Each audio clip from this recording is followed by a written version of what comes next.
Welcome to my YouTube channel, Tony Su Vega, your feng shui guru and paranormal expert. Today is Friday, July 5, 2024, Day of the Horse. Best color, green. Activities: wake up early and go to the kitchen and cook some breakfast. Watch TV. Ang araw po natin ito ay araw ng Biyernes, Hulyo 5, 2024, araw ng kabayo. Pinakamagandang kulay ang berde.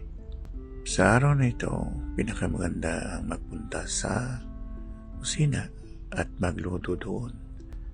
Pagpunta sa beach o magpapasantan ka. O pwede rin ang panonood ng TV, paggamit ng kuryente ng mga gadget